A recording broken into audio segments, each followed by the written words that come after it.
ಒಡನಾಟ ಇದ್ದಂಥದ್ದು, ನಮ್ಮ ಕುಟುಂಬ ಅಣ್ಣವ್ರ ಜೊತೆ ಬಹಳ ನೋವಾಗುವಂತ ಸಂಗತಿ. ಅಂದರೆ ನನ್ನ ಅವ್ರ ಚಿಕ್ಕ ಮಗುವಿಂದ ನೋಡಿದ್ದಾರೆ. ಸೊ ನಮಗೆ ಜಾಸ್ತಿ ಒಂದು ಹತ್ತಿರದ ಸಂಬಂಧ, ನಮ್ಮ ಫ್ಯಾಮಿಲಿ ಮೆಂಬರ್ ಜೊತೆ ಜಾಸ್ತಿ ಸಂಬಂಧ.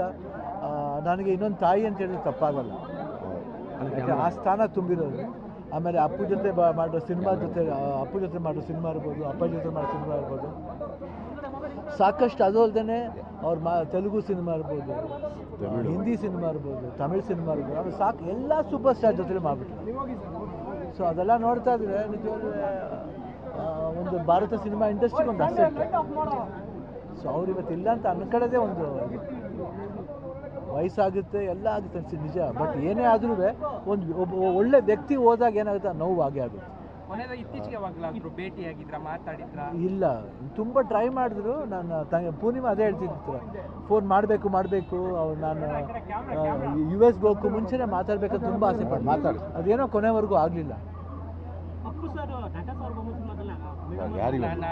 ಯಾರಿವನು ಮತ್ತೆ ನಟ ಸಾರ್ವಭೌಮದಲ್ಲೂ ಕೂಡ ಮಾಡಿದ್ರು, ಕೂಡ ಮಾಡಿದ್ರು. ಅದಾದ್ಮೇಲೆ ದೊಡ್ಡವರಾದ್ಮೇಲೂ ಕೂಡ ಅವ್ರ ಜೊತೆ ನಟ ಸಾರ್ವಭೌಮ. ಹೌದು, ಇದ್ರಲ್ಲಿ ಮಾಡಿದ್ರೆ ಸಾಂಗ್ಲು ಬಂದಿದ್ದು ರಾಜ್ ಅಂತ ಅನ್ಸಿಲ್ಲ. ತಾಯಿ ಪಾತ್ರ ಯಾರಿವನು.